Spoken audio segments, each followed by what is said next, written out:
Jadi akhirnya pemerintah memutuskan memangkas anggaran makan siang gratis dari 15.000 jadi 10.000. Tapi sebelumnya Pak Prabowo itu memutuskan menaikkan insentif untuk para guru, baik yang ASN maupun honorer. Jadi ini semacam trade off yang sejak lama kita perkirakan, ya kita prediksi karena keterbatasan anggaran akibat pembangunan infrastruktur pemerintahan Jokowi yang ugal-ugalan. Dan sekarang ini yang menuai badainya ya Pak Prabowo. Ya betul bahwa ada keterbatasan anggaran, tetapi ada yang harus jadi prioritas, dan Pak Prabowo sebagai presiden yang ingin memuliakan rakyat barusan menaikkan gaji dan tunjangan atau insentif guru-guru ASN maupun honorer, dan itu ya tentu itu satu tindakan radikal karena anggaran akan banyak dipakai untuk memastikan bahwa pendidikan kita itu adalah ukuran pertama setiap pemimpin, apakah dia mengikuti perintah konstitusi atau tidak. Kan pendidikan itu mandatori, bahwa 20% anggaran, 25% harus tiba di wilayah pendidikan. Sekarang ada masalah bahwa kalau pendidikannya, gurunya diperbaiki, lalu dipersiapkan semacam dana penopang supaya para guru ini full time di sekolah-sekolah. Pada saat yang sama, janji untuk makan siang akhirnya diturunkan dari berapa, 15.000 sekarang jadi 10.000 rupiah. Ini juga satu dilema karena kita menginginkan ada pengetahuan ditambahkan di dalam kurikulum melalui kesejahteraan guru, sehingga guru fokus pada kurikulum. Tetapi pada saat yang sama, anak-anak didiknya, gizinya harus bisa dipenuhi supaya mampu untuk menyerap ilmu pengetahuan. Nah, kalau hari ini diturunkan, itu artinya ada memang terlihat inkonsistensi. Kan mestinya gurunya diperbaiki kondisi ekonominya, muridnya diperbaiki kondisi gizinya, supaya asupan nutrisi itu betul-betul bisa berakibat pada peningkatan kecerdasan. Jadi harus kita sayangkan bahwa 15.000 itu diturunkan 10.000, itu artinya ada pengurangan nutrisi di otak anak-anak ini kan. Padahal di dalam usia-usia formative years yang diperlukan adalah pembentukan volume otak dan kapasitas dengan kapasitas nutrisi yang terandal justru. Jadi kelihatan bahwa memang negara harus ada trade off antara APBN dan proyek-proyek pembangunan. Kalau apa yang tidak mendukung, maka mesti ada yang dipangkas. Nah, masalahnya kenapa yang diturunkan adalah kualitas makan siang, dari makan siang gratis dari murid-murid. Itu pertanyaan ideologisnya. Dengan anggaran yang terbatas seperti sekarang ini, saya kira pemerintahan Prabowo itu ya harus mengerem berbagai ambisinya, bahkan termasuk untuk yang selalu digembar-gemborkan oleh Prabowo, yakni mensejahterakan rakyat. Karena dia tidak punya kemewahan itu. Sekarang ini kan pemerintah itu dihadapkan pada pilihan mana yang paling prioritas, dan dari yang prioritas pun dipilih kemudian yang super prioritas. Seperti itulah kira-kira situasinya.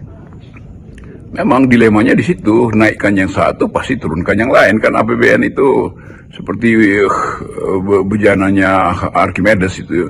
Kalau yang satu naik maka yang lain turun di dalam pipa yang sama tuh. Sekarang kita tinggal, tadi saya sebut sebagai itu pertanyaan atau problem ideologis, karena kita mesti memilih apakah perintah konstitusi, yaitu cerdaskan kehidupan bangsa dan pelihara fakir miskin, didahulukan ketimbang proyek-proyek yang juga sebetulnya sudah diminta untuk dibatalkan oleh Presiden Prabowo, proyek-proyek mercusuar mantan Presiden Jokowi. Kan minggu lalu di media massa dipujikan bahwa Pak Prabowo menghentikan atau meminta untuk menunda supaya Ibu Sri Mulyani tidak menggelontorkan uang pada proyek-proyek yang disebut dulu proyek strategis nasional, walaupun itu selektif.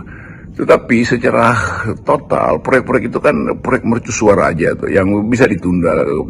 Jalan, apa pentingnya jalan tol yang harus diselesaikan kalau sebetulnya dia tidak menimbulkan multiplier effect di dalam satu daerah, karena tidak dihitung, hanya sekedar jalannya dibuat tetapi infrastruktur untuk menampung volume lalu lintas itu tidak tersedia. Jadi ekonominya juga tidak dihidupkan.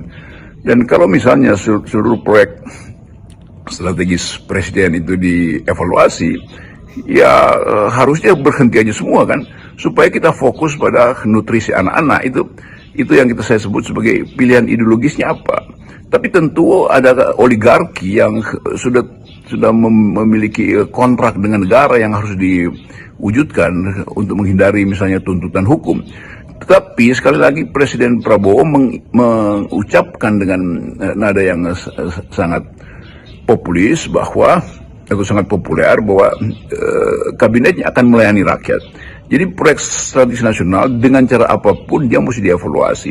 Karena itu menyerap anggaran yang sebetulnya adalah hak dari otak anak-anak, hak dari waktu yang disediakan oleh para guru untuk membangun bangsa ini supaya terbit satu generasi yang berpikir. Jadi sekali lagi problem ideologis kita adalah anggaran yang terbatas itu, kendati dia sangat terbatas tetap harus didistribusikan dengan pilihan-pilihan ideologis. Nah, pilihan ideologis yang dimaksudkan oleh konstitusi kita adalah cerdaskan kehidupan bangsa dan pelihara fakir miskin.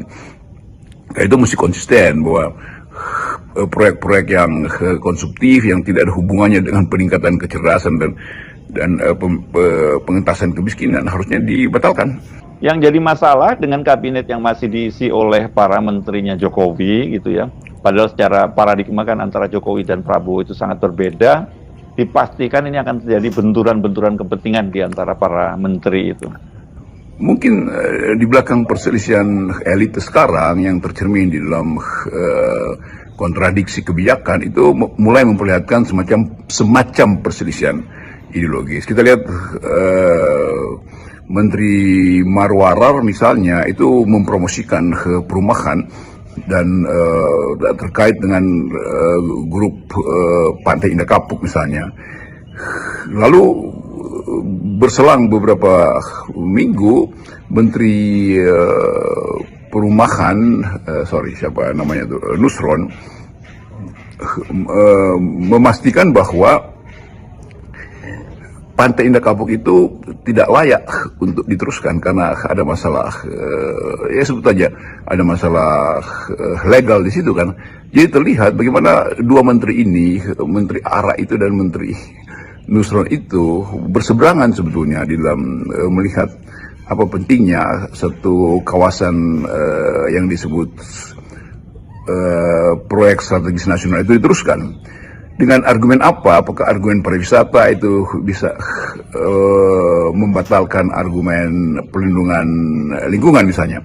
Jadi kita lihat di situ bagaimana sistem-sistem kebijakan itu mulai saling berbenturan. Dan perbenturan itu menunjukkan bahwa ada perebutan anggaran, ada perebutan pengaruh elit ekonomi, ada perebutan pengaruh partai di situ tuh.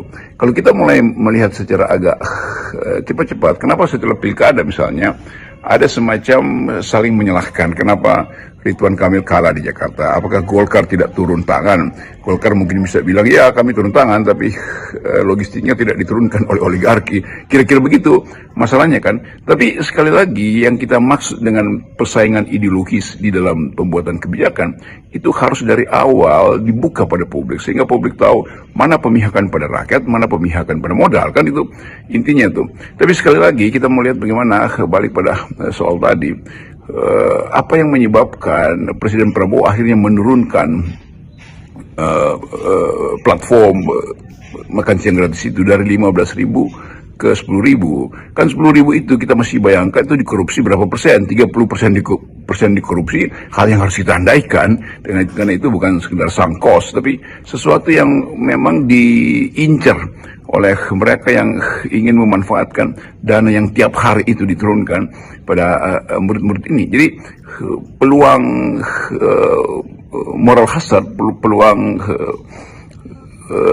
ditipunya anggaran itu oleh mereka yang memanfaatkan atau mempungisme bahwa ada dana harian yang betul-betul lumer, karena itu adalah hal yang mesti dilakukan atas dasar perintah presiden, yaitu makan siang gratis.